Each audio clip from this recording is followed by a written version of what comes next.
Welcome in, ladies and gentlemen, episode 90 of the MJ38 show, coming at you, San Antonio, Texas. Matthew and Justin, here for you. Let's have a day. Let's make it one. I'm not sure what's going on in your life, but you're right where you need to be. We're right there. Just perfect. It's perfect. We're chilling. Warm waters, man. Yeah. It's a good life. It's a good life. You got a good life. I don't want to speak for you, but the reality is we probably all don't really know what's going on in our life. Not to the fullest extent. We know at least at the surface face level what's going on. Yeah. If you're That's all we can see. If you're a God-fearing Christian, your understanding is not his understanding. No. And then you didn't write that book. He wrote that book. It gets deep. You think you know what's going on in any book you read? Look, read Harry Potter. Okay. Page 20. You think you know what's going on? You don't know what's going on. It's deep. Same thing with your own life. It's deep. There's more. There's more in there. Just have faith in that. In the unknown. I think faith is how have I said it before? I think I've conceptualized it kind of like faith is the bridge that connects acceptance and understanding, and I think acceptance and understanding, because if even if you don't understand it, it's like I gotta have faith and accept that, like, it's okay, it's gonna be all right, it's gonna work out. There's a plan. You know what I'm saying? It's like we don't understand fully. We can't. We just have a surface level, definition of what's going on. Yeah, like an ant. All we can see, so all we see is the exterior of the car. There's something going on under the hood. There's a whole engine going on there. This like circuitry and system of engineering and like that creates this this drive place. I can move to and fro easily. I can drive for hours. You have like agency. We can go. Will, we can just go places. Yeah. We can just go on a road trip. I guess you have to plan that out to a degree, but you can do that. You could not. 100 years ago? Romantic about it. Just get in the car and start driving. You could. Yeah. But also, like, in a more grander scheme of things, all of what's going on in your life, like what seems to be bad, what seems to be good.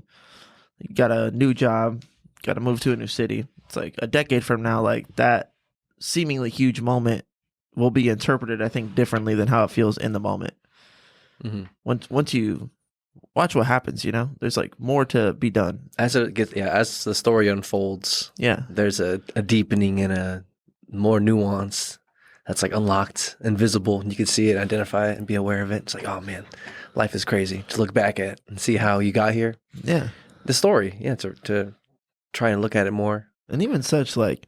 We might get to heaven, and then God's like, okay, here's what your life really was about. Like, you saw what you saw, but then here's like all of the effect and impact that all of that life had on all the other lives that were around you, that pushed people in different directions based on what happened to you.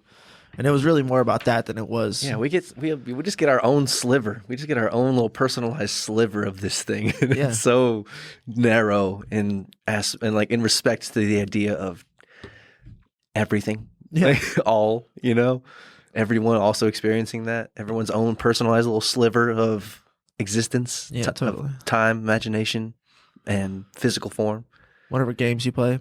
These are the games we play. Games we play. Is that Pusha T? Yeah. Okay. He's fucking one of the best rappers alive. He came out with an album. Yuck. Recently? The nastiest yuck. Yeah, I think like a week ago. Maybe a week and a half ago. Pusha T, that's what's up. Has it been praised, or what's the feedback? Yeah, it's like well received. Okay. Malice was on it. People really liked his contribution. A gentleman named Malice. I'm going to show some ignorance here. Hurt. I have no idea. So. Yeah. There's a Kendrick feature on it. Nice. There's a little Wayne feature. I love Pusha T. I loved the album before this one. I forget what it's called now, but It's Almost Dry or something like that. Yeah, something like that. But I didn't love it. I don't know. I don't think it was produced by Kanye West, if I had to guess. I couldn't tell you, man. I've been so out of the hip hop game. It's funny how I was so tapped into hip hop and the NBA. And then since high school, college, I've fallen more into following the NFL and not as much into the hip hop scene. I'm more listening to like Forrest Frank right now. Dude, that guy broke his back. Do you see that? Yeah, I saw that. Crazy. Dude, he severed a vertebrae or something. Did you see the clip of him falling on the skateboard? Yeah, Oh, that shit looked rough, bro. Dude. Okay, but more importantly, did you see the clip of him laying in bed making the song? Was it that after that? Yeah. No, I don't think so. Well, I would love to play it for you and our audience because it's the fucking dopest shit I saw on the internet this week. Oh, cool. Nice. What's up? I reached out to him. Hey, if you want to do a feature from the bedside, I'd love that. You know what I'm saying? Okay, this is like an Instagram post. It's his most recent post. If you wanted to go look for it for yourself, but I'm just going to play it. And we'll do a little commentary so we don't get pulled. 2 days ago. So right now he's laying in bed, beginning of the post. He's laying in bed with the microphone. And he's going to say all of this, everything that you're about to hear, he is laying in bed, like with a broken back, right? Mm-hmm. Yeah, he fell. I fractured my L3 and L4. Here's a clip of it. Fracturing. Falls on a skateboard, hits a curb. Right before this one. I saw this comment Yeah, I think it's here. in his How will backyard. you make fire music with a fractured back, bro? I don't know. Let's find out. I think I'm gonna just sing whatever pops out. I'll show Justin the video. The chords around it. God's got my back. That's the lowest hanging fruit right there. Even when I fall, look at attack. Even when I fall. So funny. He's not inhibited to sing or from singing, you know, no vocal restrictions. No. He can make fire. Come on, what are you talking about? It's kind of tough, you know, because You're fucked up. Yeah. Through the Wire was a little more challenging. Yeah, for sure. Saying the same idea. Your way is better, you make no mistakes, even when my life is on roller skates. He's just rapping about falling down. He was on a skateboard though, not roller skates, but still. Here's a song. It's been about 2.5 hours. This sounds pretty full to me, so let's shit's do a fire, full dude. and see how it is. God's got my back. Even when I fall, look at attack. God's got my back. Even when I'm Bag low work. and full of lack. God's got my back. Vocals hidden. Even when my So snaps, let's go. soul is full of sorrow, I don't have to worry about tomorrow. From his bed. Why is that? 'Cause God's got my back right there, never left. Yeah, that's it. Did you see him in the That's bed? it. He starts feeling that shit. Yeah, he's like, Yeah. from the waist up, just Yeah. Not too much movement. whole bunch of from the waist up. God's got my back. Shit's fire, dude. Gas. That's what that's what's up. That's it. I was so inspired watching that. Yeah. He was just like, that's pretty low hanging fruit right there. I'm gonna run with it. That's pretty low hanging fruit right there. Yes, bro. Forrest Frank, that's what's up. Shout out, yeah. So I've been more into listening to that and some Holvey, and then I haven't really been into the hip hop scene, you know, traditional secular music, as much in the last 6 months for sure. I've been Child of God too. I've been bumping the hell out of that, dude. Yeah. Pretty much every day Yeah. for a good little bit now. It's a good album. It's gas. And it's different, bro. It's just gas, bro. It's just gas. So It's Almost Dry was produced by Pharrell Williams and Kanye West, Okay. which fucking gas. That was his second most recent album. Yes. And then before that Pusha was T. Daytona, which was produced by Kanye West fully. But it didn't, I guess maybe because it's a joint production, it didn't pull it up right away. So let me just find the it's called Let God Sort 'Em Out. Or no, maybe that's just the name of a song. Let's go Pusha T, Spotify. No, it's called Let God Sort 'Em Out, which is hard. Okay, that's what's up. Because God's We'll going to see sort people like fishes one day from the ones that can go to market and the ones that are for the basura. There's something else, man. Yeah, all you see is the exterior of the car, man. There's something going on underneath the hood here. That is our visual perception of life itself. Yep. We see people and we see objects and yeah, that's pretty much it. Like objects and things, nature, the sun, whatever. We try to conceptualize it, name it, quantify it, measure it. There's something you can't measure, dog. There's the intangible, dog. What are we talking about here, dog? Metaphysics? That shit gets deep. That's even the thing that we can see. It says it was produced by Pharrell, who's fucking amazing. So I think Okay, Pusha. I definitely saw a clip of Pharrell saying like, I know what the thugs want to listen to. And I was like, well, maybe I'm not the demographic, you know? Okay. I don't know. That's what's up. But What's the banger? What's the single? Have you heard any of the songs? yeah, people like I listened through it to try to find the Try to answer that question. yeah, and it just wasn't. I didn't love it. I'm gonna be honest. People like the Kendrick Lamar verse a lot. I'm sure it's fantastic. I'll play Kendrick's got to be hitting. He can't be missing after he came back. This is the intro. But not me, I felt it all and couldn't function. Seeing you that day, telling you He's my a word. plans, but I was leaving you that day. It was in God's hands. He's a storyteller. Elon's waiting to get with me. On my way to Texas, that's when Virginia hit me. And I realized in that instant, our last conversation, you was against it. Talking about Told his you mom, I was I think. going to church for Thanksgiving. I heard what I wanted to hear, but didn't listen. You said you told Jean that Buck needed forgiveness. I see you went to Didi's and stuffed both her fridges. You even told Dad you wished y'all never split it. See, you were checking He's talking boxes. about before his mom I was checking died. my mentions, saying you was tired but not ready to go. Basically, So yeah, like, you know what I'm saying? There's some value there, but I wasn't like over the moon. Yeah. I'm not sure how much we can play the music. I think I always thought if we talk over it, you know what I'm saying, we don't get demonetized. That's what I'm Joe not Rogan sure. does.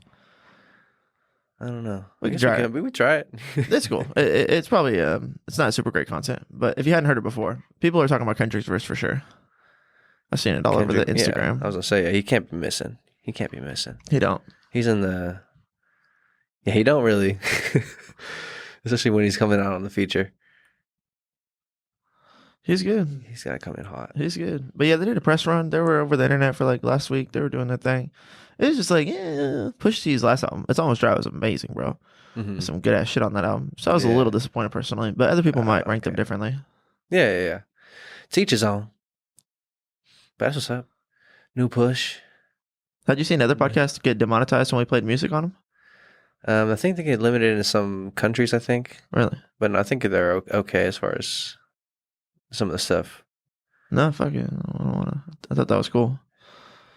Not cool. Yeah, well, we're not monetized quite yet. I'd like to remain monetizable. I want to be eligible. Yeah. Yeah, for sure. 100,000. Yeah, there's requirements, criteria, and all that shit. Just a fucking waiting game. Well, you just put money into it too. You know what I'm saying? That's what Nick was If saying. someone has enough money, you could just make anything appear at least, or gain the traction. You know, if you're a billionaire, or if money's not an option, or money's not an object, you just pump the mill into advertising for whatever you want, and then boom, you're like in there. You're like a competitor. You're competitive. You're playing. If your shit's good, you know. The shit has to be good to maintain it, Okay. or to continue.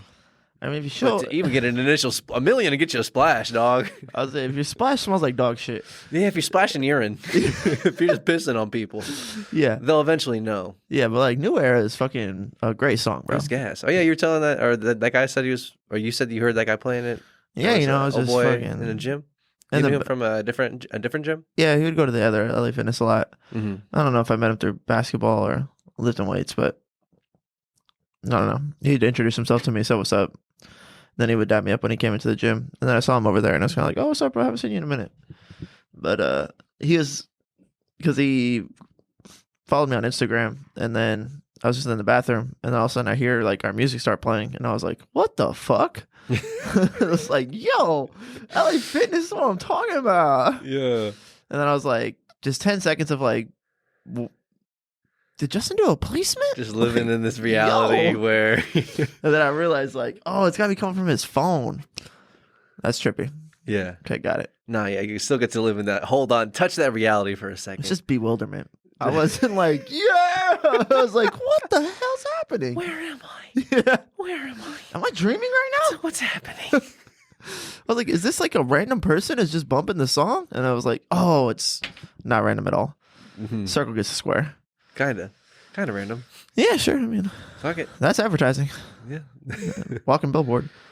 But It's gotta be good. It's gotta be good shit. yeah. So So New Era solid. Yes, bro. We got good shit out there, bro. yeah, we do. Mr. Jefferson, Room. Those are great. The most recent shit, it's great. It's good stuff. It's just good. It's gonna age well too. Or it's gonna maintain that's the thing that'll hold. If it's not good, then you're not gonna be able to continue even if you do put $1 million into it. But if it is good, then you'll be able to have some staying power and have some staying power with a catalog that you've already put out. But then also the question becomes, what's next? Can you do it again? Like, Yeah. what's the next creation going to be?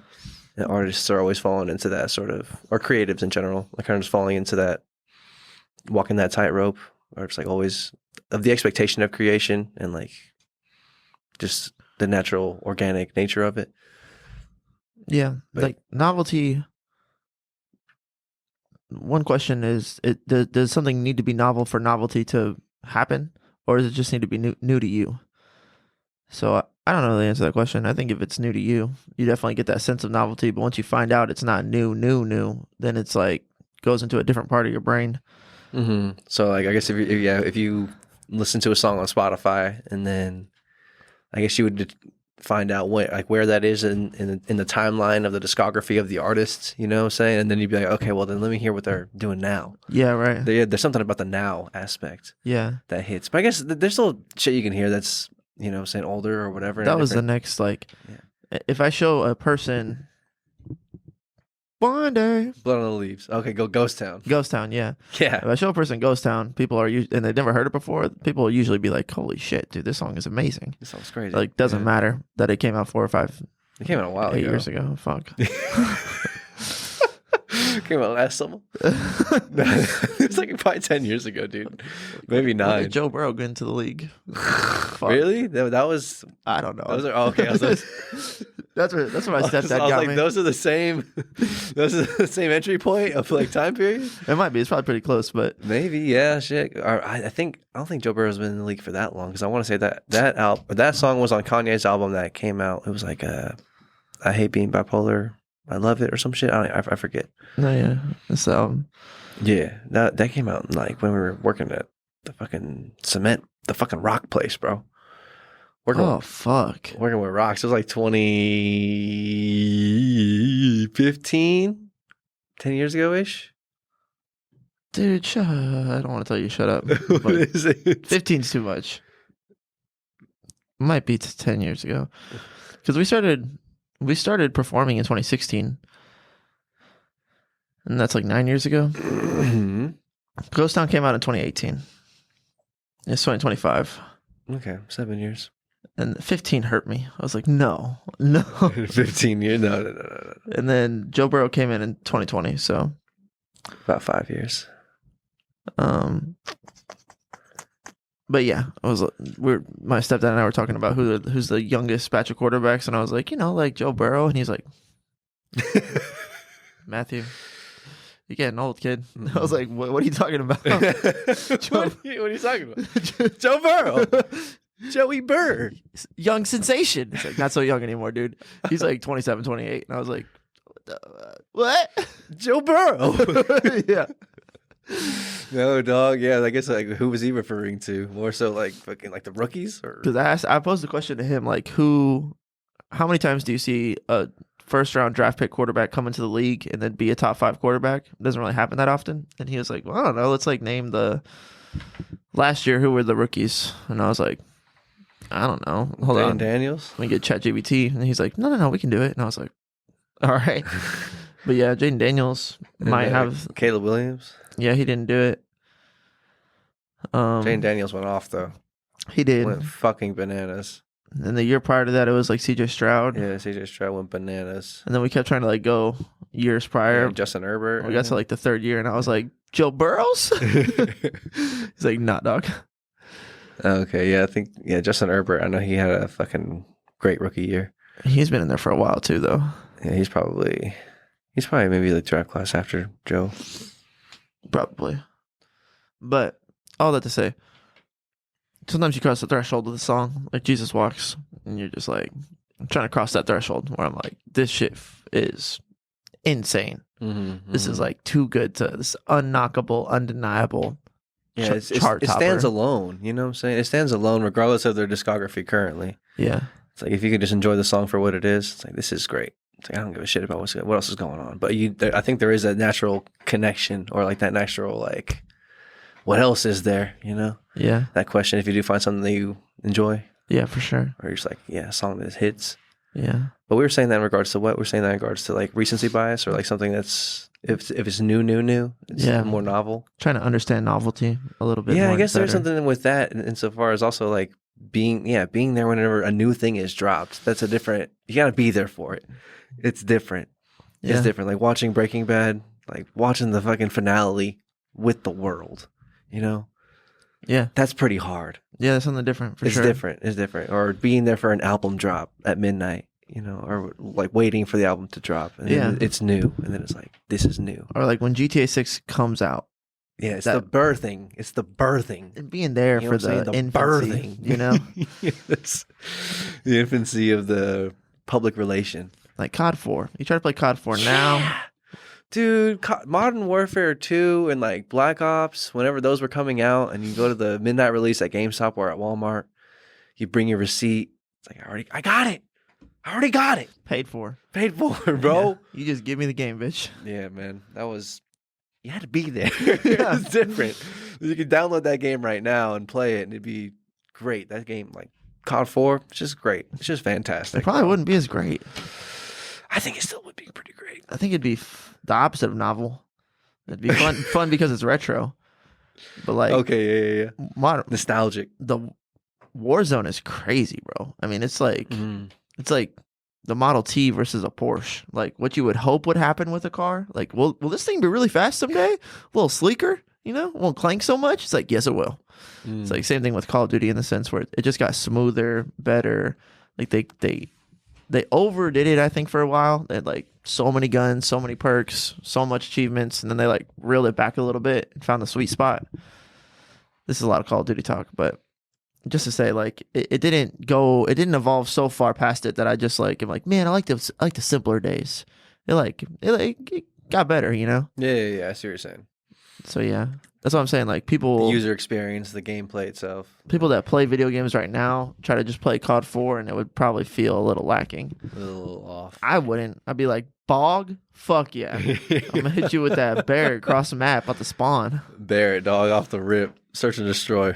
Oh, what a time. Yeah, COD 4, but also, League play, bro. Fucking League play in Black Ops 2. Yeah, that was the last shit. part of COD talk. But Black Ops 2, bro. You had to be there, man. You had to be there. I was there. I spent spring break my senior year going master.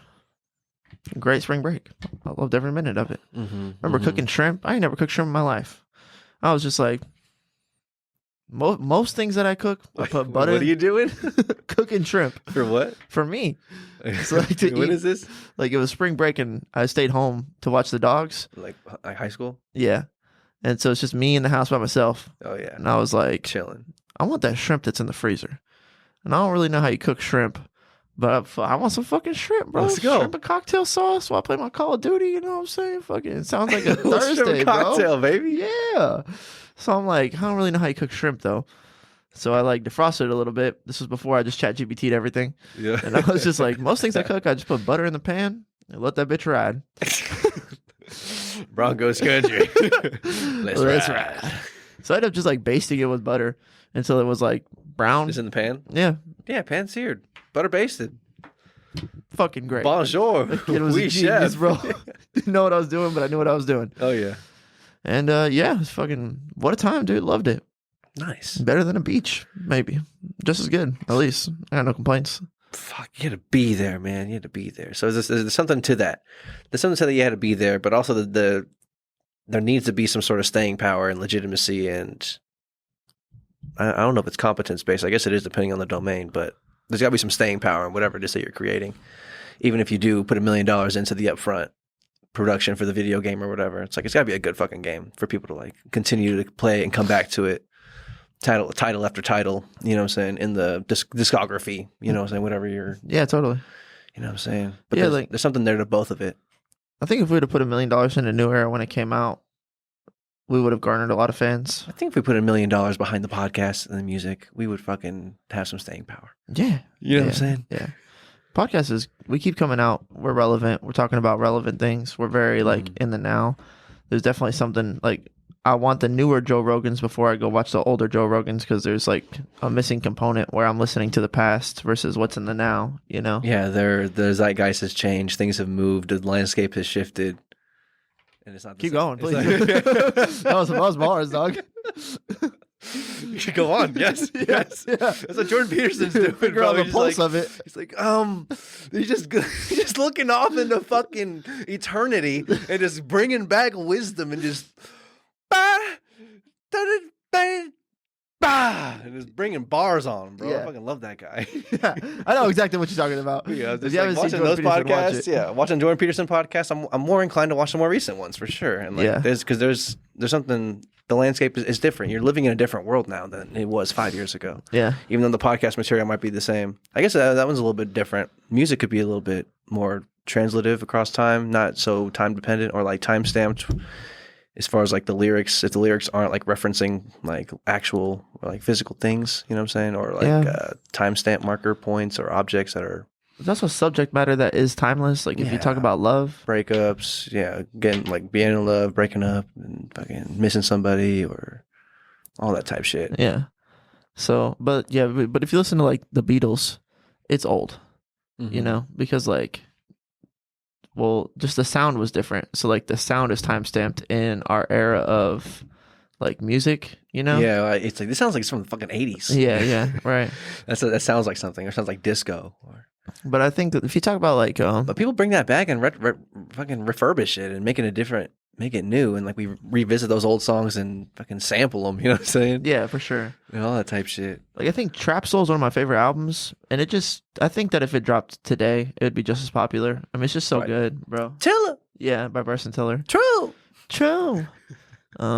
It's just hit after hit, dude. I mean, it's really good. Yeah, I have that on one of my playlists right now. Right. Yeah. Oh. Boom. That song's great. Rambo's fucking great. Yeah. Fight. Bum, bum, bum, bum, Those are the only two songs I know, to be honest with you. Really? Yeah. The whole album's fucking awesome. Yeah. It's really good. Another timeless album is fucking Drake's Blue album with his head in the sky. Nothing was the same. Yeah, dude. So good. Listening to Connect after we got off the phone. So good, bro. I mean, it's just still so good. Let's do it this morning too on the way to the gym. It's good, bro. Some shit's just good at staying power. Yeah. There's something going on there. There's some movies that you just watch them. It's like, man, this movie's fucking great.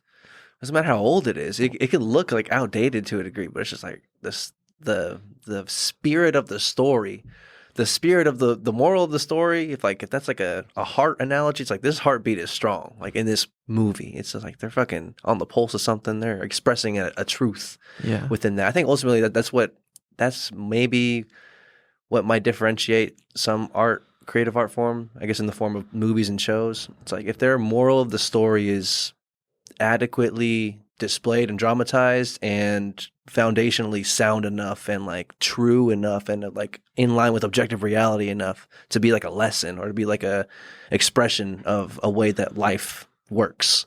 And we're like, oh, that's a good fucking movie. Yeah. That shit hits. Yeah, it's two different roads.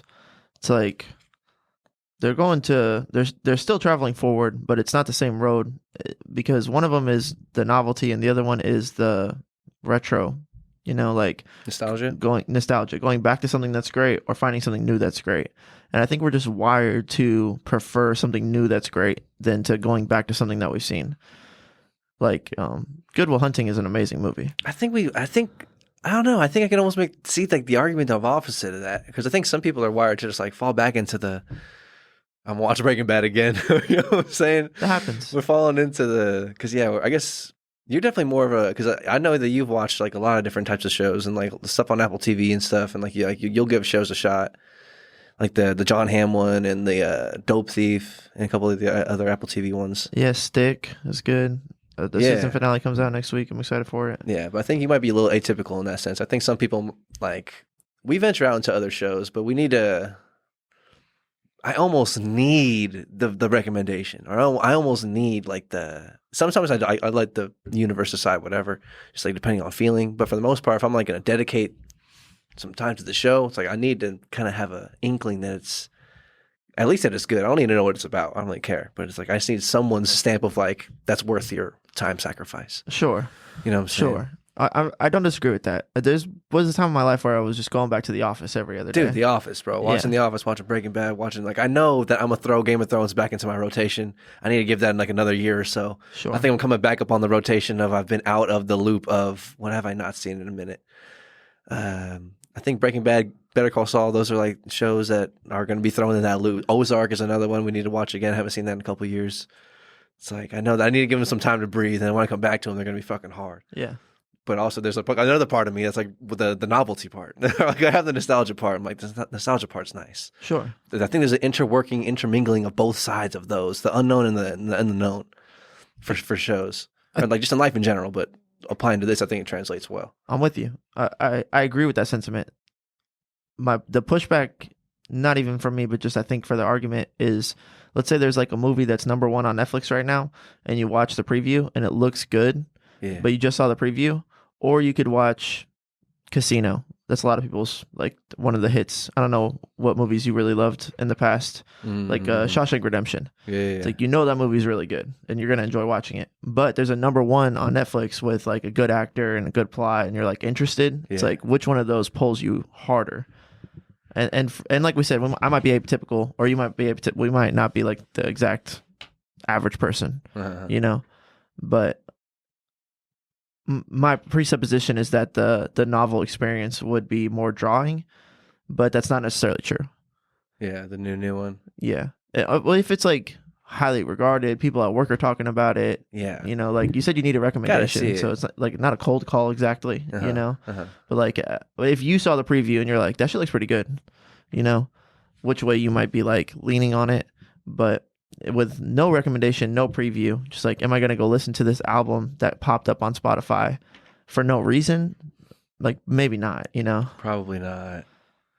More likely not. Maybe that's why the marketing is important to not for me. Push. There are people who are like that though, I think. I think we know Tim, one of the people we used to work with and we're friends with now still. He's I think one of those types of people who has a creative express or a creative and curious and on the innovator side of the scale. Yeah. Trying to find the novelty. As in innovator, early adopter, late adopter, that scale.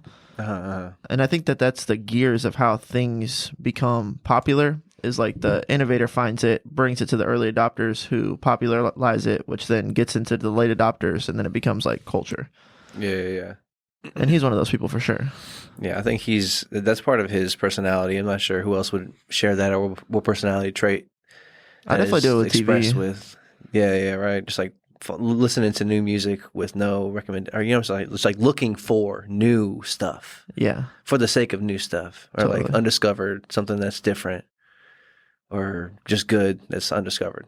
Because he'll sift through the underground stuff, the Dat Piff stuff, to try to find something that no one's really familiar with. Yeah, try to sift through some of the local scene people of some of the cities and surrounding cities. Yeah, I ain't got no time for that. No, dog, it's a lot. But I will do I'm it. Probably listening to anybody. I listen to Joe Rogan, Jordan Peterson, and right now Forrest Frank. That's pretty much my zeitgeist of people I listen to. Everybody's listening to those people right now, which is part of, like you said, it's your zeitgeist is a reflection of the zeitgeist in a good way. You know what I'm saying? I'm not knocking that. I'm just saying those people are very popular right now. Yeah. Yeah. Fuck yeah, dude. Yeah. Forrest Frank's at an all-time high, in my opinion. Oh, absolutely. Yeah. Fractured vertebrae and all, dog. I thought that was so weird. I was why would that happen to him? You know what I'm saying? Why him, God? Forrest Frank? Just random. Yeah. Well, not random, but or on purpose? Seemingly random to us. Yeah. That's what we're talking about at the very beginning of the podcast, bro. You know what I'm saying? Just looks like on the outside he broke his fucking shit, dog. He just just severed some verts, bro. Yeah. And then, but who knows why? Who knows what? Who knows the impact that's going to have for somebody maybe in a similar predicament or going through something to see him in his bed doing his thing like that. That might change the course of action and inaction for the betterment of future going forward. And we just don't know. We just can't see it. Or he just can't see it. But it's the faith. You know what I'm saying? That the faith is what bridges the gap to that acceptance that is the case. It's okay, I know that this is what happened on the outside. The car got hit. It's fine. The the body heals. It's gonna I'm just gonna work through. I'm gonna trust that God's gonna bring me through this, whatever it is, no matter how big the mountain, whatever the fucking situation is.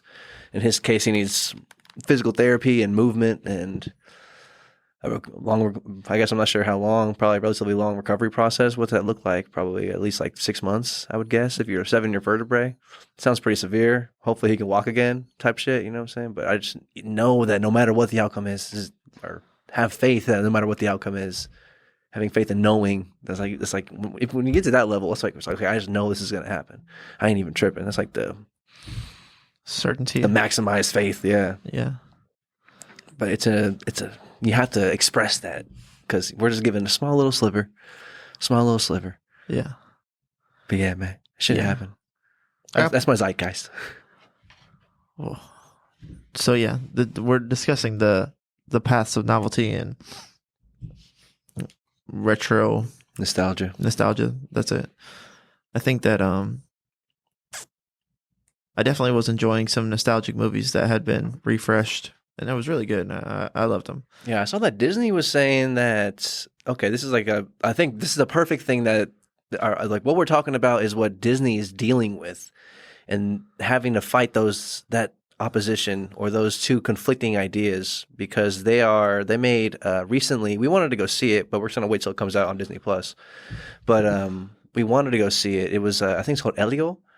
It's a Disney Pixar movie about a kid who's trying to like get in contact with aliens or whatever. That's kind of like the backstory. It's like Disney movie about kid trying to be have communication with interdimensional beings, whatever. Type alien movie. Sounds like some devil shit to me. Not today, Satan. I ain't watching that shit. Communicate with the Most High. What the hell, yo? But it was, I think it was a pretty big flop. Pretty big flop for Disney. Sure. Did it bang? That's my question. I don't know. I'll watch it and we'll talk about it later. TBD. Yeah. Family movie night one of these days. That's part of the thing about like The Sopranos fucking banged when it was out. We need to watch that show. Oh, see, that's in my nostalgia list. I need to watch that show. But part of that is that like the recommendation is incredibly high. Like not just my recommendation, but like the cultural recommendation for that show is incredibly high. It set the standard. It was one of the first set the standard. Like that and The Wire, I think, were kind of regarded as like some of the grandfathers, the godfathers, if you will, of like great television. Sure. I guess, yeah, the question is if The Sopranos came out today, would you be hesitant to watch it because it was new? No, I'm all about finding a good new show. I love that shit. That's cool. As long as the show's good. If it's good, it's good, man. If it's fucking good, it's fucking good. But so then piece back to what I'm saying about The Sopranos is that shit fucking banged back in the day. I mean, it was good, bro. Everybody was like, yeah, and I wasn't there. I remember the advertisements for it while my parents were watching other TV, you know what I'm saying? Okay. And then like I went back and watched it because it was so highly revered, right? Yeah. But that's part of the equation for all this stuff is like when Good Will Hunting came out, it banged. That's how it has this like staying power over time. And I think that, I guess maybe some things age differently. Like you go back and watch it and you're like, that show was really good. It wasn't appreciated in its time. Like that happens too. I think that happens. A separate subcategory. Uh-huh. But being ahead of its time or, yeah, you know, type shit wasn't received at that particular point. Totally. That's a thing. Yeah. But there's like Ozarks when it came out, bangs, dude. And I think that show's great. There's something about that part's important, is it's got to be like hot in its time and received on some level well for it to have that like staying power. Yeah, because if it doesn't get received well initially upon the novelty portion of the birth or like of the like or whatever the fuck, you know what I'm saying, whatever it is, gets like the relationship is public, yeah, and it's like official. If it isn't received well, then it's the likelihood that it will have that level of intensity and impact and staying power is really, really low. Even because even if it does get brought back to the surface as like, oh, this was ahead of its time, or this is like actually really good, and it was just kind of glanced over, it's like already, it might be a little too late at that point. You know? Yeah. It's people don't want to hear someone say like, no, that was really good. People are like, was it? I mean, you have this perception kind of pre-built into your head. We're kind of programmed to like believe what we believe, and and believe what other people are saying. That's part of what goes into the belief. Yeah. How's it being received by the public? Right. Yeah. Like, is there anything that you're a really big fan of that the public is kind of like not super hot on? Really big fan of the public is not super hot on. I don't know, not really. I just think like in what way? I'm trying to think. I don't know. Like, I think Dota's really good. It's like an animated show, but like, I don't think the public isn't hot on it. I just don't think people have seen it because it's like. I think the communities that have seen it probably regard it really highly. Yeah, exactly. So then there's something about that part too. Those subcategories of culture, right? Yeah. Those niches. Yeah. Can you get out of niche and into mainstream? And then if you're into mainstream, can you pop? I think that's important. And then a lot of this too is like channeled into marketing. It's like, if your shit is really dope, you need people to be forced to see it. Otherwise they'd like never know. So it can like take off, you know? Yeah. Like if you built a rocket ship, you need like propulsion to get it into the sky. And the propulsion would be yeah. Like when Jesus Walks was in the Jarhead. Right, yeah, in the Jarhead previews back in the day. Yeah, dude. That shit was hard. Yeah, it was. God, show me the way because the devil's trying to break me down. Jesus, walk. I mean, yeah, bro. I mean, yep. A couple things got accomplished there. A whole lot of that. One, you tied it into dope warfare scenes, which war isn't necessarily dope, but there's something. Action. Yeah. Action. Kicking down a door and shooting a machine gun gets the kids fired up, gets the people going. Fuck yeah. Whole lot of that going on. But also it was in our face. Like we saw that shit. Like I didn't have to go buy that album. I knew exactly what you were talking about. I knew exactly what you were talking about. I had to be there. People in had to be there. People in our age bracket, like they definitely have seen that commercial for that movie and just know that song was on there. I remember sitting in my mom's apartment. I could see it like today, bro. Just looking at the TV like, what is that? That's big boy music. Yeah, I try to grow up and listen to that. So, yeah, there's just, I don't know how many more ways to look at this elephant, see more parts of it, you know, of this novelty versus, and we've talked about this before too. Yeah, but no, I think I was saying that Disney's experience with this elephant, this yin yang black and white elephant that fights itself and just keeps on moving and moving, is that they put out that LEO and then it was not well received. And they had, I think they may have tweeted about it or had a post about it on X or whatever, and they were saying that, like Elio's performance was an example of why they are so much more inclined, and I guess not just them in general, but just like movies in general, are so much more inclined. Movie studios are so much more inclined to be making remakes and revamping old shit and are doing sequels to old shit and like, you know what I'm saying, like bringing back some of the novelty and nostalgia because they perform better. They make more money. And he's like, y'all don't want, they keep on, or like they being the audience of consuming the content of movies and Pixar and Disney, the consumers are claiming we want original content. Like they just keep on doing remakes, like the Lilo and Stitch revamp. They do the fucking Snow White revamp. There's doing Mufasa, like some sequel prequel type shit. There's, you know, they're building off of the carcasses that have already been successful, but then they're claiming that they wanted these new things, but they're not going to go watch these new things. And it's like, I would tell them, a banger. I'll tell them pause. Disney. Pause that shit, Pixar. Yeah. Okay. You made a song and it wasn't great. You made a movie and it flopped. It's like, that's going to make you say, well, that's why we don't want to make new movies. It's like, you better get back in that lab. You better get back. When you made Ratatouille, that shit banged, bro. Like, banger. Went to the movie theater. Cars, banger. Come on, crying, bro. Watching Monsters Inc. Crying, dog. What are we talking about? Animated one-eyed monsters making me cry? What are we talking about? You were making heat. Okay, it's like you're out of practice. You ain't been writing heat for a while, dog. You know, what's like this? What's been one of the most well-received? Let's look ChatGPT this shit. Let's go. I want to see the best performing Pixar movies relative to what they used to do to what's been coming out now with their new releases. Because I know that when Toy Story was coming out, when Monsters Inc. was coming out, when motherfucking Finding Nemo came out, that shit was banging out the fucking block, boy. And now, like with Elio, is the most recent example of a Disney Pixar original. it's not the same, dog. It's not hitting, dog. We're in a weird place. Moana was pretty well received, I think, right? Yeah, people like that movie. People like Moana. Inside Out 2 went for $1.6 billion, dog. 1.6 billion with it. Eilish. Finding Dory, $1 billion. Oh, wait, that's not even Finding Nemo. None of these are fucking... this is 2005 to 2025. Okay. Inside Out 2, Incredibles 2, Toy Story 4, Toy Story 3, Finding Dory. Those are the top producers? Yeah.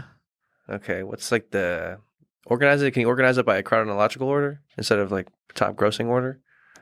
Yes. Come on, ChatGPT. But it says honorable mentions too. The number one honorable mention is Finding Nemo in 2003, went for $942 million.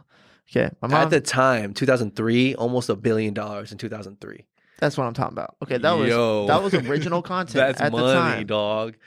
And it was a good fucking movie, Great bro. movie. Everyone fucking loved that movie, dog. I remember going to the movie That was theaters almost with my mom to 20 watch years ago. that shit. Oh, that was 20 years ago. Over 22 years Yeah. ago. Fuck. Sorry. I was a little kid. I remember being a little kid for that. We were kids, bro. We were kids. We were like 10. We were 9. Oh my God. We were young. Yeah. But that's what I'm saying. That was original content in its time. Oh, yeah. So yeah, it's like I think you guys got to keep writing movies, and you got to do a better job. Okay, I think you got to I wouldn't necessarily know in the last 2 to 3 years, but I would say prior to the 5 years before that, there was a lot of agenda going on in Disney. You guys went far left, really publicly, and you were like trying to be very culturally relevant at that time, which was like being really PC. Okay, so like, what were you writing? You know what I'm saying? Are you writing heat or are you writing PC stuff? Like, not that PC stuff can't be heat, but it's like, what's the focus of your pen? Is your focus... What's the message, the truth of your moral or your story? Right. Like, is that even what you're concentrated on? Or is what you're concentrated on... Back when they were making Pinocchio, they were on that shit, dog. Facts. That's what I'm saying. That you were writing the truth. Yeah. And now I feel like you were writing to culture. You're like, what do you guys want to hear? You guys to appease culture. Yes. You're exactly. Instead of inform culture.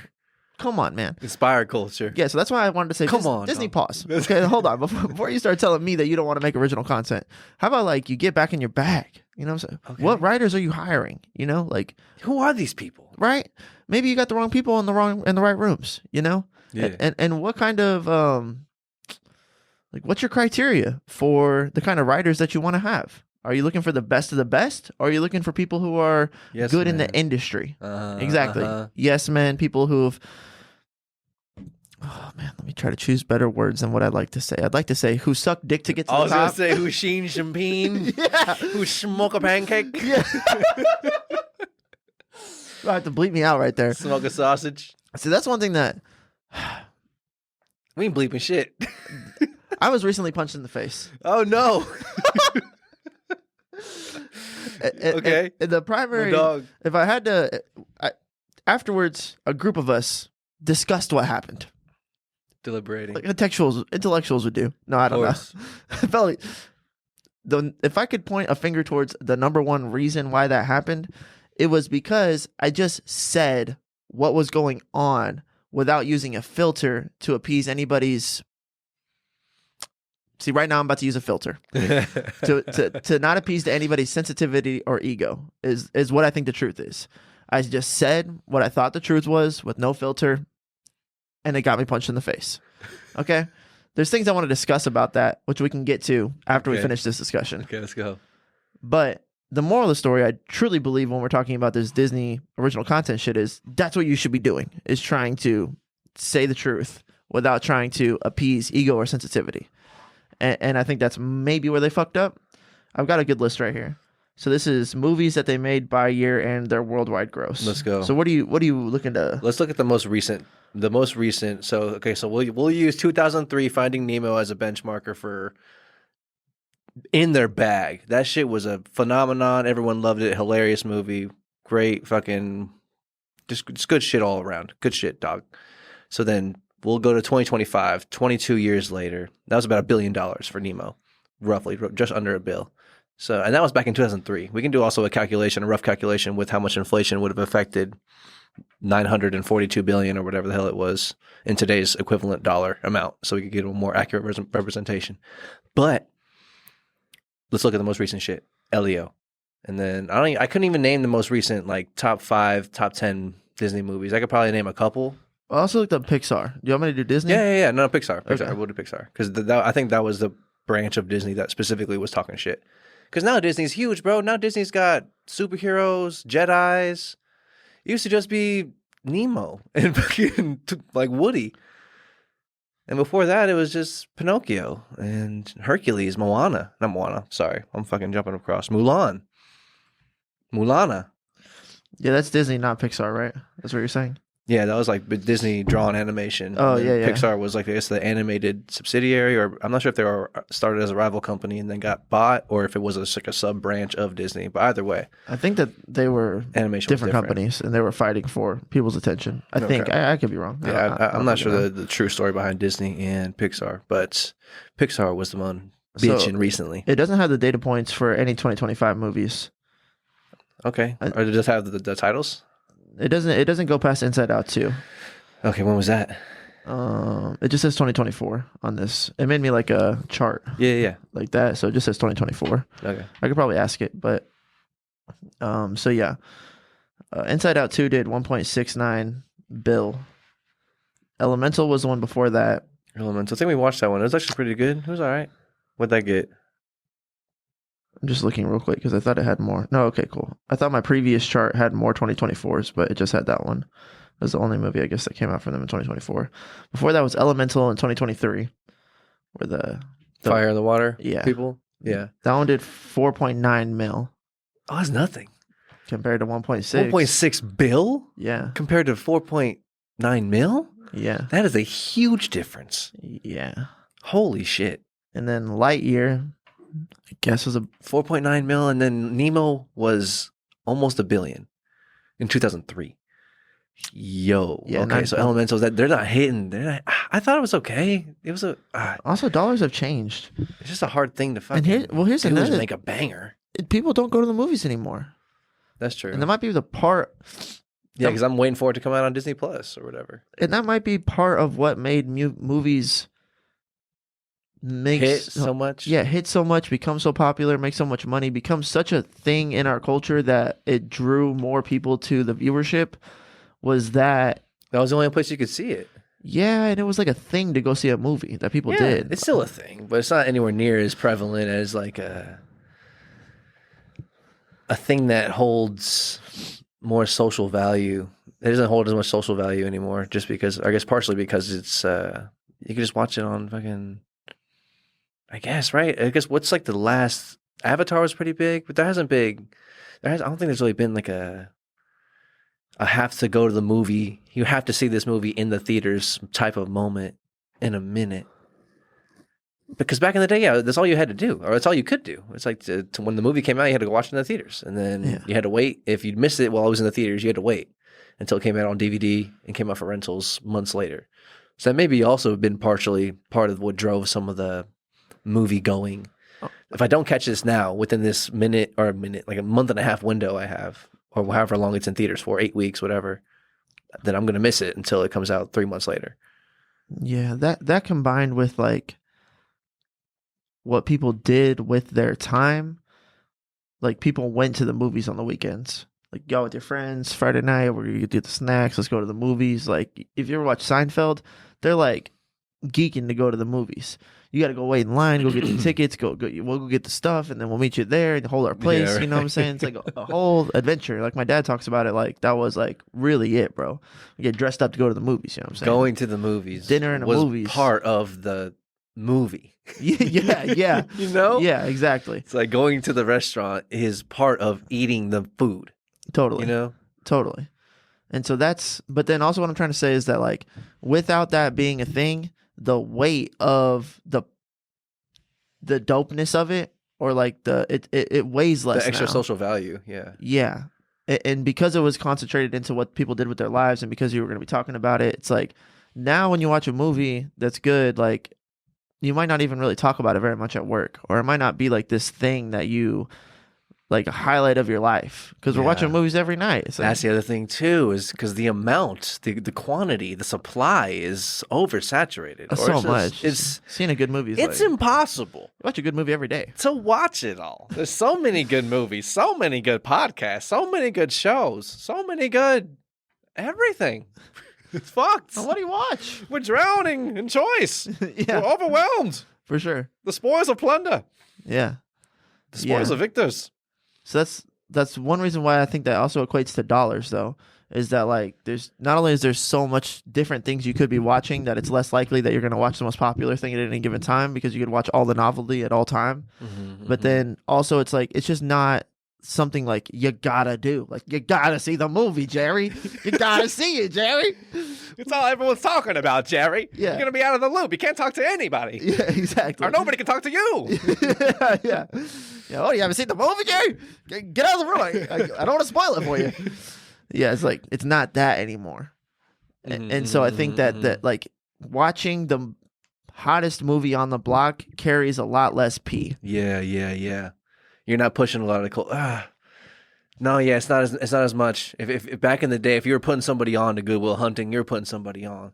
There wasn't a lot of shit coming out. You haven't fucking seen Good Will Hunting? There wasn't a lot of shit coming out. You know what I'm saying? Now if I'm like, you haven't seen Stick, like I feel kind of dumb. You know what I'm saying? It's like not the other way around. You know what I'm saying? Like what? What's that? It's an Owen Wilson TV show about golf. Yeah, it's cool. Yeah. There's. It's not the same. It's not the same because we know that there's so much choice out there. There's so much supply. Yeah. So I think that's one thing that like might be reflected in the dollars 20 years ago versus dollars now. So and then there's something maybe that's also tied into the novelty that Disney is talking about, where it's like you guys don't want original content, you guys want the novelty content, and part of it is because it carried more weight back then, so it carries more weight now versus something new doesn't have access to the same kind of weight that one did to the once instant carry. Foothold. Yeah, right. That's a nuanced take right there. It's like they don't make Pokemon the same anymore. It's like those Pokemon got different kinds of stats because it was a different kind of regime, because it was a different kind of mechanic, because it was a different kind of Game Boy. It's like now we're making these new Pokemon that you guys don't really, and they're not as strong. Like just by the nature of the mechanics of what's going on here. So you try to put them head to head and it just like doesn't work. But if I give you Charizard 3, it's going to be as strong as Charizard 1. And then that's going to like be able to tap into those old metrics. But those maybe like the new metrics just aren't available because of society's current disposition on movies. Yeah, it's just a different cultural thing that has, because we still go to the movies. We've been to the movies a couple times in the last couple of years, for sure.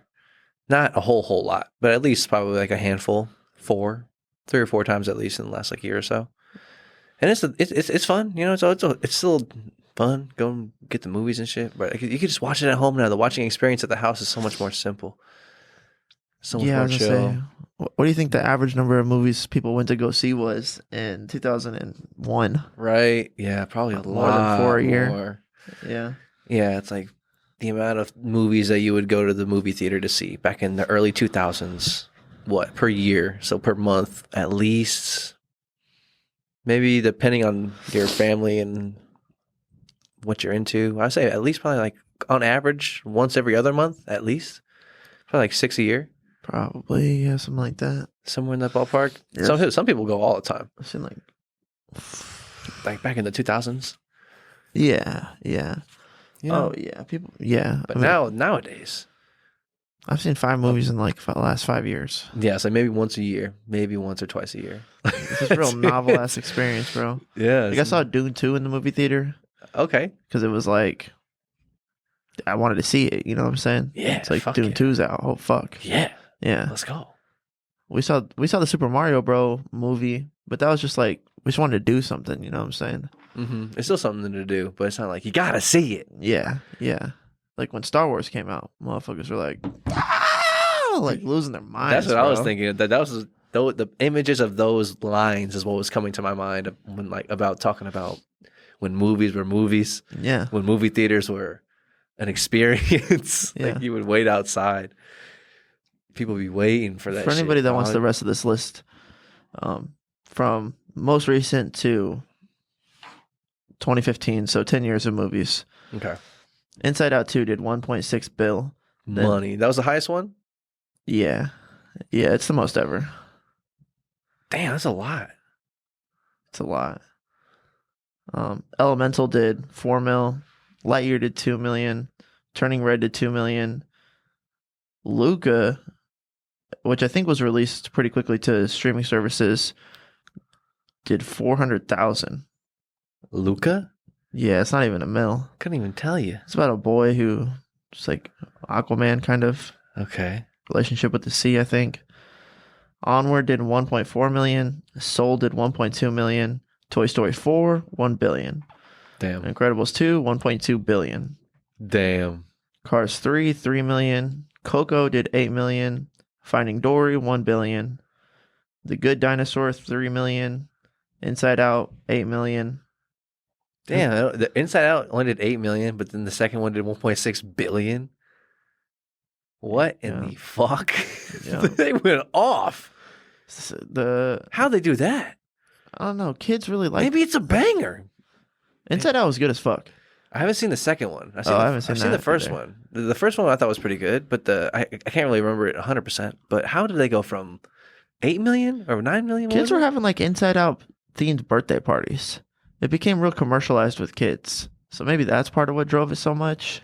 I couldn't tell you, bro. I just think it's an astonishing jump to go to 1.6 bill. To be the most on the ever? sequel. Yeah, and the original didn't even do shit. Maybe It's they're like padding the numbers. Bory. Finding Dory makes sense to have 1 billion after Finding Nemo was like pretty close to 1 billion. Makes sense. Oh, ChatGPT, why it did so good. But yeah, Inside Out 2 just went nuts. Monsters University did 7 mil. That's it? Yeah.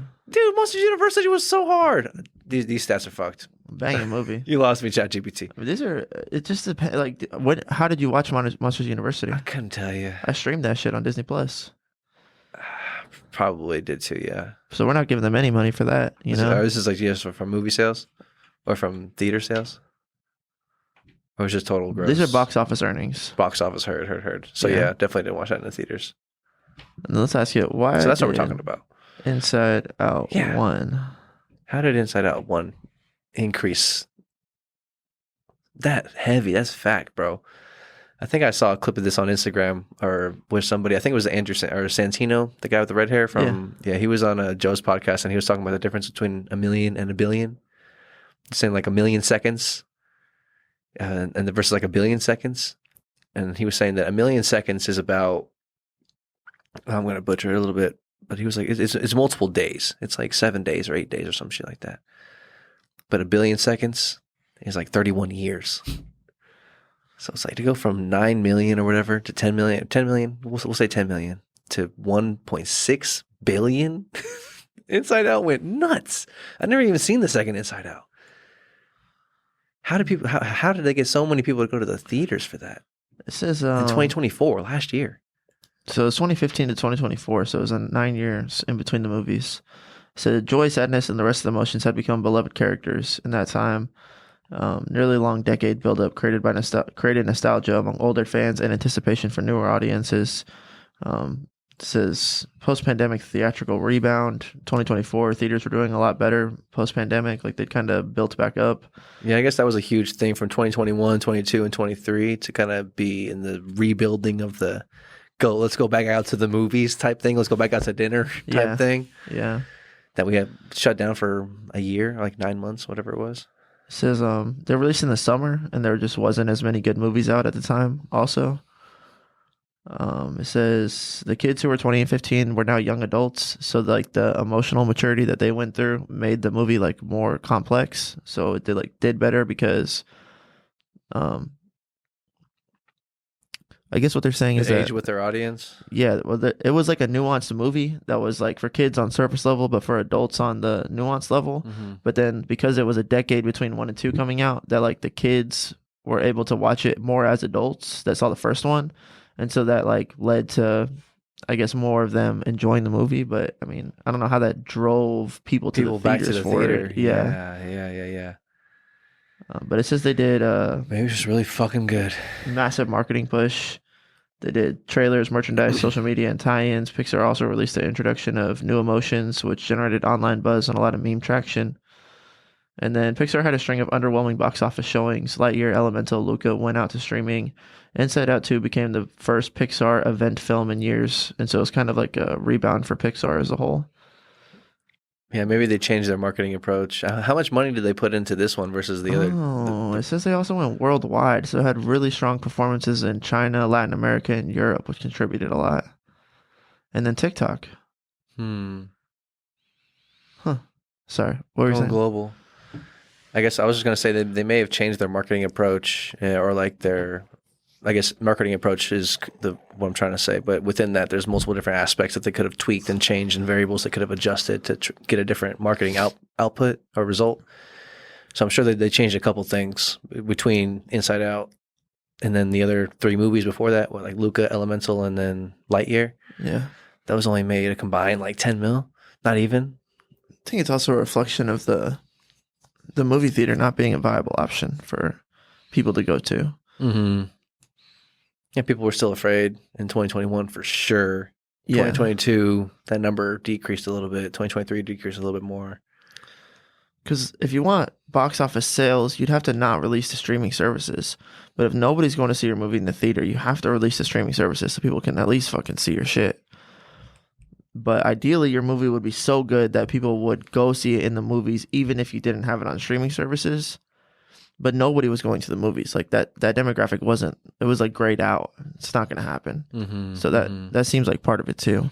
Yeah, that's a big thing that we have to just like reassociate that variable into how we think about timelines and chronological orders of things. Because 2020 was just like a like a fucking DJ mixing up the timetables of the life. There's a bunch of sheep out there. I don't understand it. People don't want to go outside. Determined timetables of life. There was a virus that was going to kill all the children, Matthew. It wasn't. There was a children killing virus out there who's going to kill your grandmother and your daughter, and it's going to kill you all the sharks too. That's what they said on all the bees. MSNB. All the bees are fucked. MSNB sheep.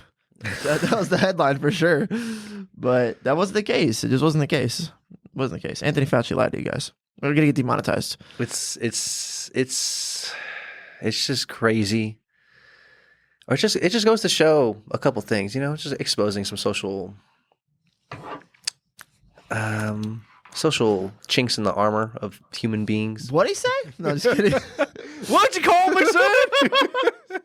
What did he say? We have flaws. Human beings have flaws when they get together and become people, you know? A human, I think Men in Black says it, a human is smart. People are dumb. That's good. That's good. That's a good quote. That's just facts. Humans, an individual person is pretty chill. But then when you get in front of people and around other people, and then those groups of people become larger and larger, and then they have to exhibit some sort of authority over the other people, or there's got to be some sort of law and order there, so no one just fucking does what they want to do and take what they want to take. Imbalance, disharmony. There's a thing going on here. We're all intermingling in this fucking yibby. I guess it just showed that a lot of people mixing in this yibby are just. I guess two things for sure, at least. People are willing to manipulate, and the people are willing to be manipulated. It's like those things are going on. Both those forces exist. It's like, oh, fuck. It's like, you're trying to manipulate me? No. And then other people are like, okay, tell me what's going on, please. Yes, bro. Oh, it makes me sick when you see it in regular life. Mm-hmm. And there's also that CIA guy on Joe Rogan we talks about people have... the CIA or the undercover guy? Not Joe Pistone, but okay. The guy who was talking about how you can hack people's minds more or less, and how he did it for fighters and stuff like that. Chase Hughes? Yes. The hypnotist kind of guy? Yeah, he said people have a suggestibility to them. Yeah. That's either high or low. And then some people just do have a high suggestibility. Natural based stat. And then I think we probably just have a low suggestibility based stat that makes me be like, what are you guys, sheep? But it's like, it's kind of built into human nature. It's hard to, like, you have an openness that... We give the authority to things. Yes. Or someone in authority can convince you of things. If you're convinced that they're in authority. Mm-hmm. And if you're suggestible to be convinced. Yeah. Some people are like very hard headed. It's like you can't convince them. Can't convince them of shit. Even the truth. The doctors, you know what I'm saying? Like, fuck you. What do you know? Yeah, exactly. I'm a doctor. Yeah, right. Like, fucking pussy is what you are. Where'd you go to school? Yeah. Medical school. Right. But there's a little bit of that skepticism that's good. The spirit of that rebellious spirit, or of that like skeptic nature. It's a little bit good. There's a little bit of, I think, benefit to having some sort of hesitancy in just, okay. Oh yeah. For sure. It's at least got to pass the eye test, and your eye test has to at least be decent. You know. So everyone just has a different scale, a different sliding scale where they have that, I guess, within their own personality, and if they develop that part of their personality. Yeah. But some people are just there's hackable things. Like if Matt Damon just walked into this room with a suit, glasses on, slick back hair, and a briefcase, and said, "Hey, gentlemen, you're being sued. Okay, I need you to look at this document right now." That some people would be like, "What's going on? Oh my god, dude, hold on. I don't have a lawyer. Let me call my dad. Let me look at this. What's going on here?" You know what I'm saying? Like, but then other people might be like, "Who the fuck are you? I thought I locked the door. What are you doing in here, bro? Do I need to whoop this guy's ass?" You know what I'm saying? But novelty, surprise, confidence, like not attractiveness, but like a put together image, charisma, those things hack into people's suggestibility. Yes. And so that's what I'm saying. Like give those things authority. Totally. Yeah, exactly. You assign authority subconsciously. So you got to kind of be aware of like, what are you assigning authority to? Mm-hmm. So that's part of it. But also, I hit him with that D hop, bro. I fear God, homie. Who are you, bro? I fear God. You better get the hell out of my house right now. That'll keep you safe, bro. That shit'll keep you real safe, dog. Yeah, because people want to prey on fear too. It's like, oh, your car's gonna explode in the next 10 days if you don't pay $3,000 for this repair. Like some people are like, oh my god, my car's gonna explode. This is your last, with the same people who are doing like the toll tag type shit. You know, they're like, this is a last warning before we come to collections. It's gonna be whatever it is. Click here to pay your bill. See your bill. It's like, eat a fucking dick, bro. Yeah, they prey on fear. Mm-hmm. I fear God, bro. I fear God, homie. One thing with the pandemic was they're preying on fear, and I fear God, dog. Yeah, death is a fucking, like, if you're going to just like, some people are like, well, I was just gonna like err on the side of caution. You know what I'm saying? Like, what's the, I take a vaccine and maybe nothing happens, or maybe I take the vaccine and it saves my life. I agree. I'm a person who would classify myself as one who would errs on the side of caution more often than not. So I guess what does that look like to some versus others in regards to that? The situation. It's like, I'll wear the mask. Except for when the WHO said that the mask doesn't do anything. The WHO? The World Health Organization. Okay. Like, literally the WHO. WHO? Yeah. When they said the mask. Who are you? Tell me what we got to sample that song. Bring it back. Oh man, I just want to Euro step real quick. This was a remix. I was at the gas station last night. I'm Euroing. I'm gonna come right back. All right, come. It's the weave. I'm getting into my car and I hear on the radio behind me. Okay. It's a song. It's like it goes can we get right back to where we started from? I don't know the rest of the song, but just like that song. Yeah. Hold on, it's coming. Hold on. I gotta summon it out, dude. Hold on. Fuck, what is it? Started from. Fuck, hold on. Dude, what is that song? This is your daily dose of trivia. Son of a bitch.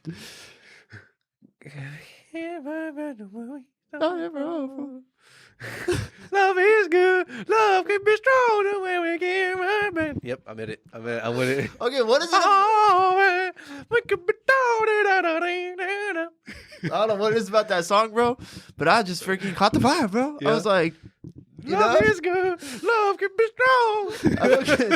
I like got in the car, closed the door. I went to start my car, and I opened the door back up and just let that ride for a little bit. Ingest that for 5 more seconds. Yeah, and that's part of where novelty hit my brain too. Last night I was like, how is that song? How did that stop me in my tracks? That brought me places. Yeah. I'm in a vibe right now, dude. Like, what? How? I don't know. Sometimes I think things get associated into other things, and that makes them more powerful. Like some songs are just in movies when like things are happening that carry like weight and emotion that we then tie into our own memory bank of weighted emotions, and then like that fuses us to this song, and that song becomes bigger than like instruments and voices. Yeah. And movies will really do that for us. Emotional attachment. I wonder if that's why Jesus Walks is so powerful. It's like we both have that core memory of watching the Jarhead scenes. Seeing that commercial. I don't know. But yeah, there's like songs that are used in movies throughout time, like over and over again, you know?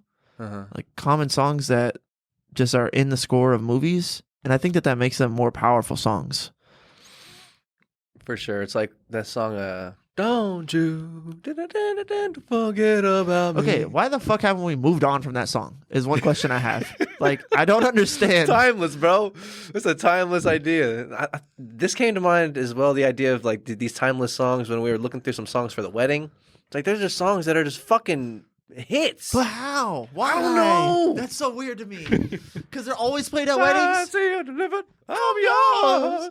Dude, they get more as more power. Like every wedding that plays that song, it just gets fatter and bigger and stronger, you know? Bro, Mariah Carey, dog. All I want for Christmas is you, dog. Every year, dude. Every fucking November, monster. dog. Just making M's off that shit. Still to this day. Just more is more. It's a big tree in the forest of the Amazon. Gets more sunlight. It's getting all the nutrients. Yeah, that's a weird thing to me. All the nutrients. As a separate side note. But then coming back to COVID talk, which you think would be over by now as well. Who are you? World Health Organization said that the masks are bullshit. Yeah, and on top of that, my own fucking dome was like, bruh, first of all, this ain't gonna do much. There's definitely a gap right here. My nose creates a gap. Yeah. And I can like try to push it down, but ultimately like right here, there's a little gap right here. So like if it's just like a breath virus, you know what I'm saying? Like I can't breathe out loud without a filter or people are gonna get sick. It's like that shit doesn't check out. And then people were saying it's like, well, it's your spit, just saliva. So like sometimes you'll be talking and you'll hit that pee a little too hard and a little droplet of morsel of spit will come out and that could kill somebody. And it's like, that's why I got to wear a mask. It just like it never made a whole lot of sense. But then you were saying you err on the side of caution and that would have you to wear a mask. But like after there was like a little bit of science came out and it's like the mask isn't really doing that much. People still wear their mask today, dog. To this day. Okay. And I'm like, that's not erring on the side of caution. That's just being weird.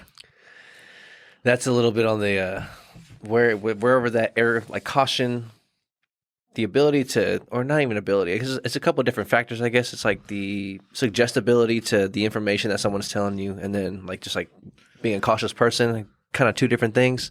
It's like someone might just be like, I'm not going to listen to you because fuck you, and like I'm just going to not rebel against you, but like I'm just like going to be more hesitant to listen to what this person's saying, and then like, are you a cautious person just by nature anyway? Because that's just like ultimately being slid all the way over to like overly cautious, like ridiculously cautious, and then overly suggestible, ridiculously suggestible to like the severity and like the necessity for this thing. It's like you're still wearing it to this day, 2025. You're a slave to That's crazy. That's wild. Yeah. I can't do it, boy. I can't do it, boy. Yeah, and in the sliding scale, the idea of imminent death for you and your loved ones, and combined with the potential end of the world and society as we know it, made you caught a higher number of people willing to like err on the side of caution. At least, you know what I'm saying? But once it got to the vaccine portion, I was just like, okay, hold on. What are we doing here, y'all? What are we talking about? Yeah. No. Just I raising red already flags. didn't trust vaccines. Just raising red flags. Man. Yeah. It got to the point where I was like, I'll let y'all see how that goes before I see how that goes. But it's funny because I'm listening to Bill Burr talk to Joe Rogan, and he was obviously on the other side of the coin that I'm on, where he thought I was being stupid. He thought Joe was being stupid. This is Bill Burr? Yeah. And this is like an older episode back in 2021 or something? Yeah. And Joe's like, yeah, we're going to start performing again. That didn't age very well. No. Mr. Burr. No. I didn't know Bill Burr was about that life. Bro, I think Bill Burr, I think you're kind of a scrub. No, Bill Burr, I thought you were cool. He just screams shit, bro. Is he cool? He just screams shit, bro. Oh, he's not even... He's talking shit about church people. Oh, he's not cool. He was just like, yeah, John, I cut out on church because, I just realized this is just a guy. You know? He didn't float down from the ceiling. He didn't glow mystical colors. He's just a guy telling me, it's like, well, you're going to go to hell. Why would I listen to a guy tell me I'm going to go? Have you ever died? Have you ever seen the two roads going one way or the other? Well, how would you know? I'm like, you're a scrub. You're a scrub. Obviously, this is a guy. Obviously, anybody speaking to any group of people is just a person. Just a human. Yes, they scratch their nuts.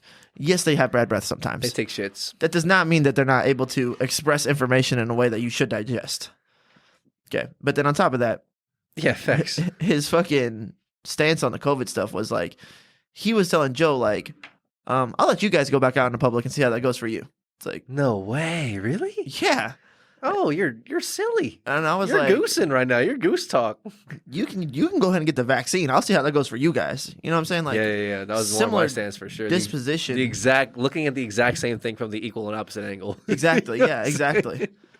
And I don't know. My dad was real like, the boomers really trusted science, more trusted the government. Like, medicine was You're like... saying more people trusted the science and the government? Oh, wait, hold on. For the boomer generation? Yeah. So when like the government comes out and says the current science says this is the number one method to prevent you from getting this terrible virus. Yep. The boomers were like, well, we trust science. I'm all about it. Relatively trust the government. We should do what they tell us to do. But then for me, I'm like, the government, vaccines. It's like, there's a lot. I don't necessarily trust those things. Mm-hmm. So I think that was like a generational difference happening there too. Yeah, it's like science by who? Yeah, right. I'm like, who's conducting and funding this science? It's like the sugar companies paying for the science studies that say that stevia is bad for you. Well, it wasn't stevia. It was Splenda or whatever. It was the pink one. Sweet and low? Yeah. Aspartame is the blue one. Forget what the sucralose is the yellow one. Like saccharin or something? Saccharin. I think that is it. Some shit like saccharin will give you cancer. It's like, but the sugar companies funded a bunk study where they gave rats like 80 to 90 packets of saccharin until they died. It's like shoved saccharin down their mouth until they died and said, this shit'll kill you. Saccharin kills. Yeah, this is not a joke. That's what happened. It was like, in order to, I think I remember hearing about that or seeing that. It was like, in order to get the equivalent amount of saccharin to kill a human, you would need to drink like 2,000 gallons or some shit, some crazy amount of Diet Coke. Insane, dude. Yeah. Yeah, it's not, that shit ain't gonna happen. And so Diet Coke actually is aspartame. Okay. But still though, you know what I'm saying? Yeah, whatever it was. Yeah. There's something ridiculous. That's something you can just say. There have been scientific studies that have proven that saccharin has killed people. Oh yeah. It can kill someone. Oh my God, really? It can. Well, what should I do then? See, right? Give me more, please. Tell me. Drink Coca-Cola? Regular Coca-Cola? Okay, you got it. It's like, bro, it's... Pure cane sugar? Pure cane sugar, yeah. Yeah, pure cane sugar. Okay. It's like, no, that's not... I mean, there is drawbacks to everything, but... Imbalance is an enemy, you know? Imbalance is just imbalance. But the idea of the skeptic mind... Right. Yes. Prevents me from just being like, someone says like, study says this. Mm-hmm. It's like, who paid for that study? It's who paid for the study? How'd they conduct it? What's the exact, give me the exact, like, step by step. What's going on here exactly? Yeah. Who paid for that sauna study in Finland? Was it Sauna Company? Right? Allegedly not. Allegedly that was legitimate doctors. Mm-hmm. But yeah. That's so peer review, true science, you know what I'm saying? Right. There's a difference. And so... Yeah. Also, there's other factors like I was a male in my 20s and I was single. And working out. And I listened to Joe Rogan, which put me into the demographic of people that would... Because in my mind, it's like when the propaganda pressure is really on, that's when you really need to like know what the fuck you're doing and not just go with the masses on it. It's like if everybody starts going one direction, it's like that's when I'm like, hold on. We got to be like super sure about what we're doing right now because... The ramifications might be huge. It's not even just like the masses doing it. It's if the social pressure is really high, then I want to be really sure about what I'm doing. Because the question is, why is the social pressure so high? You know, like you guys really want to make me do something. It's like, yeah, why? You know, and that made me slow the fuck down and be like, I'm not buying this. Like, I'm not. This smells fishy, dog. Yeah. So that's kind of But I think a lot. But Bill Burr got his ass. One thing is he's got to have hot takes. That's part of his brand, how he makes his money. Yeah, part of his comedic sort of delivery. And being on one side or the other really strongly helps drive regardless sales. of whatever you believe. Yeah, 100%. That's one thing. When I did Rock the Mic back in the day, I was real like trying to be a truthful person. So I'm like, there's like truth to this and there's truth to that. Like which one would actually be better is like difficult to say. I lean this way, but the reality of the situation is it's kind of a crapshoot. One of them's going to do well. One of them's not going to do well. I should have just been like, Le'Veon Bell is going to destroy David Johnson, okay? First of all, David Johnson can't catch for shit, okay? Have you seen their offensive coordinator? The guy's a dud, all right? That's what sells on the radio. You know what I'm saying? Is because you either get the people saying, yeah, that guy's a genius, or you get people saying, that guy's an idiot. But either way, you get people talking. Nobody wants to hear a guy who seems indecisive, you know? Yeah. That's kind of lame, though. Oh, it's stupid as fuck. It's stupid as fuck. I feel you. Yeah, it's crazy. The staying power. I don't want to put up with a facade like that for that long, or you know what I'm saying, or not even a facade per se, but it seems like a facade or a persona. You know what I'm saying, like being Skip Bayless or being someone who's just like trying to constantly put out hot takes or trying to put that energy behind. Oh God, you're just juggling forever. Yeah, praying you don't drop the last.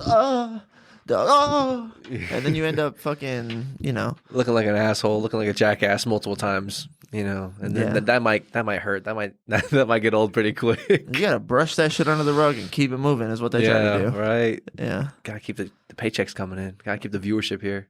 But that's the thing about the staying power that I think is true, or like there's a true staying power to like if it's a fucking heater, it's a heater, dog. If you really have some good analytical breakdown of the way that you view the game or the perspectives that you have and like the predictions that you're trying to make like legitimately with accuracy and like the most in line with true objective reality of the game itself, like that's that shit, being like a real analyst and someone who can really break down what the fuck's going on versus someone who's just trying to have hot takes all the time and try and get clicks.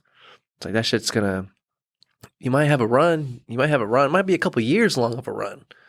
But after a while, if you're going to be looking like a jackass for so long, it's going to change your social perception. It's going to change how people like interact with you. It's going to change how people perceive you just in your day-to-day life when you're at the fucking grocery store. Yeah. Or whatever. People trust you. It's like, is that fucking asshole? Yeah. Yeah, dog. I fucking benched that guy because you said he was going to suck. He got 40 points, you fucking idiot. Yeah. You cost me my fucking league. True. Dealing with that. You got to be decisive. And sometimes being decisive means you're going to be wrong. Yeah. But if you're... What house did you build when you made that decision? Was it on sand where you're just like, okay, I just got to say something fucking explosive today? I don't know. Draw it out of my bag of dicks. We'll see what happens here. Or like, Dak Prescott will win 2025 MVP. Prove me wrong. You heard it here first. He's got CeeDee Lamb. He's got Micah Parsons on the other side of the ball. And everything to prove.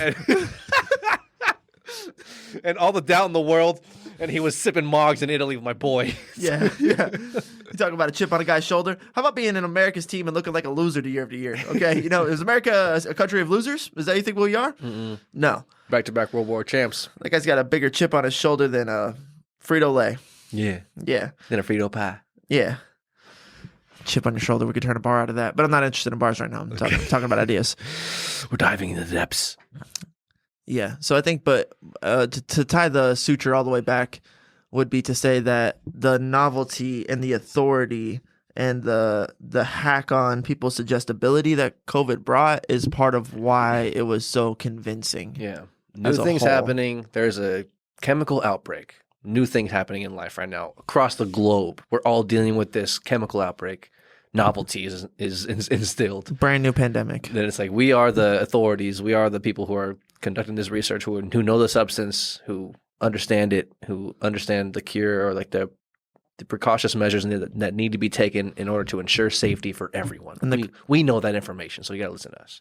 And the consequences are death. Authority. Yeah, so right? There's the fear factor coming into. Yeah, fear, novelty, and authority all just like bang.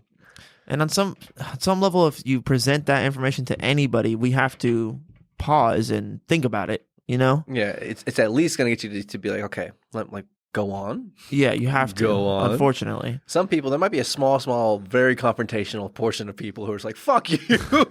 Even from the jump, living on their own like acre of land somewhere in Montana. or whatever, in the backwoods of Louisiana. Here we are again. Like, okay, motherfucker. Tuskegee 2.0. You're interrupting my program. I was watching a TV program, and you interrupted it. There's those assholes. What the fuck do you want?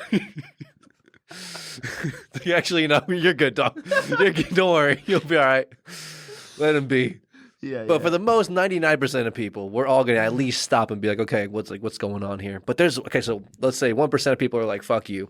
1% of people are like, I'll do whatever you say. 98% of people are left. Of that 98, where do you how much percentage of those people are just like too easily or so easily suggestible that they would be willing to get the vaccine with no research, or just to be like go blindly along with no skeptical resistance at all? There's a lot of stuff going on. One thing that they closed down businesses. I mean, that's like they shut down a lot of shit, which is if you're going like if there's a rumor going on, that's one thing. But if you're literally at home getting a fucking check from the government, that was the other one too. Okay, so it was the fear, the novelty of this new thing's happening. Death is a consequence. We know what's going on. We know the measures that need to be taken, and because of that, we're going to shut down everything. So then, that was like, okay, this is fucking happening for real. It wasn't just like a news broadcast or a day at the news station. Right. It wasn't a breaking news. It wasn't a headline. It was life is different now. We are changing the game. We're changing the structure. Yes. It's like, oh shit, the game is changing. So that was an additional added to everything. It added to the fear, it added to the precaution, and it added to the authority. Yes. Yes, it did. It made it more convincing. That was big time. Yeah. So with that, I guess that also probably changed some people's perspective or changed some disposition to resistance. I was watching the death numbers personally. That kind of was, if 100 people died worldwide, I'd look into what their comorbidities were. I think it was up to like 15,000 when everything shut down, if I'm not mistaken. I watched it go from like 8,000 to 10 to 12 to 15, and then everything shut down. And that was kind of what I was using to, if it would have gone exponentially kind of crazy, like 8 to 20 to 50 to 100,000, I'd have been like, yo, this shit's fucking bad. Like, yeah. But that was just my own judgment. I'm sure there was other better ways to figure out how dangerous it was, But let's say okay, so yeah, we're trying to build a scale of a proper amount of suggestibility. I would say COVID was, I would say,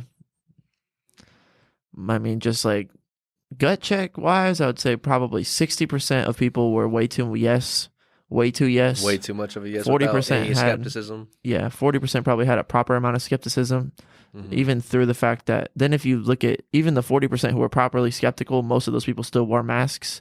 Yeah, I would say probably 20% of people. I would say probably 25% of people truly held out on getting a vaccine. 1 in every 4 probably did. But then if look at your workplace, like where I was working at the time, people who openly spoke out against the social pressure to get a vaccine, I know I'd say 2 out of 24, but I'll make it 3. I'll call it 4 out of 24 just to be super safe, because some people were probably more quiet about it. So that's less than 20%. 4 out of 24 is closer to 16%. So 1/6. Yeah, is that right? 1/6 would be 16, something like that. 18, 16, something like that. Yeah. Well, I need to check it. Something like that. So that was my real tangible what I saw. I could have a misperception of where we were in Texas too, which is a different kind of alignment. Big difference, I was going to say as well. That's another big contributing factor. Yeah. Here, particularly, I think we definitely had a lot more of a percentage lean towards the, what the fuck are you talking about? Cowboys, baby. Come and take it, baby. I wore a come and take it mask.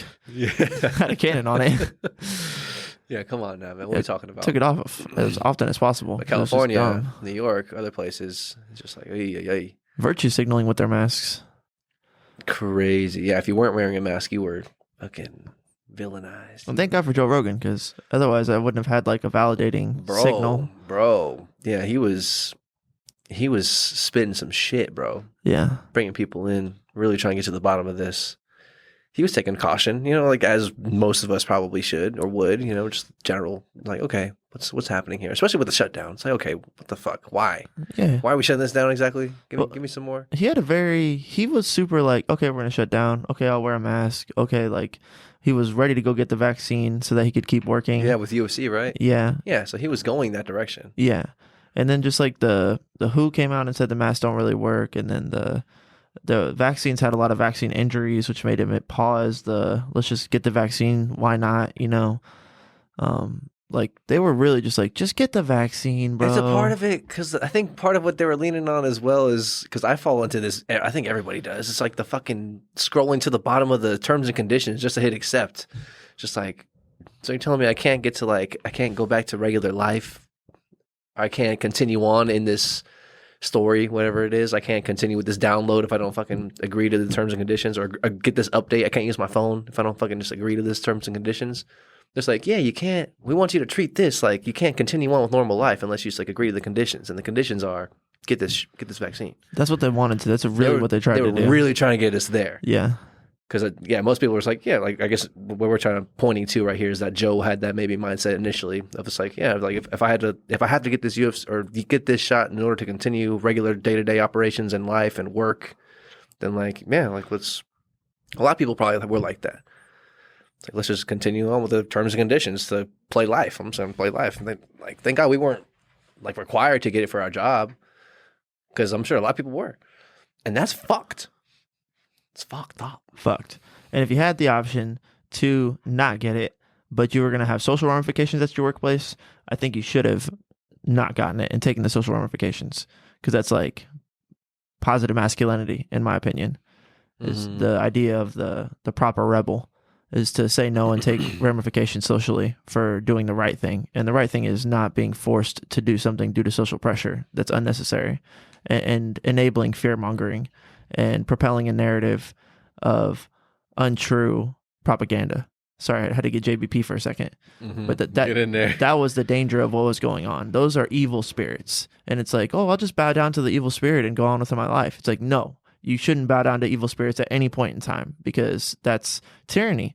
That's the forces of evil. A slippery slope that leads to being a slave. It does. A mental slave, an ideological slave, a slave to habits and philosophies and ideas that produce control or produce bullshit or whatever. It doesn't produce ripe fruit of joy and fucking harmony for all. For what Jesus stood for. And then like also you just parallel down to like what the American is founded on, is fighting the forces of tyranny for independent sovereignty, for the pursuit of happiness being the ideals of what we're trying to do here, versus just saying yes to get along to go along. Yeah, life, liberty, pursuit of happiness, baby. That's it. Yeah. Not guarantee success, but you get those three things. Yeah, definitely. Yes, bro. I think it's a nice little place to land the plane. Yep. We're rocking on this beautiful Monday morning. Episode 90. Right? Yeah, this is 90. 89 just came out today. Yep. Enjoy that. We love you all. If you're interested to know more about me getting punched in the face, tune in next week. I have my stitches out. Yeah. Talk more at length at the takeaways. Yeah, there we go. We'll talk about that. There's food for thought there. Food for thought. Tune in next week. A little teaser. We'll eat and think. Yes. Food for thought. Come on now. Have a great rest of your day. Whatever you're doing, do it to the best of your ability. Do it well. That shit works. That shit's worth it. It's worth it. It doesn't matter. It's just fucking worth it, man. You gotta have faith in that. I'm asking you to have faith in that. Hard work pays off. We keep on pushing. There's a plan for you. We'll see you on the flip. Till then. Rolling through the city to the light show. Really ain't no telling where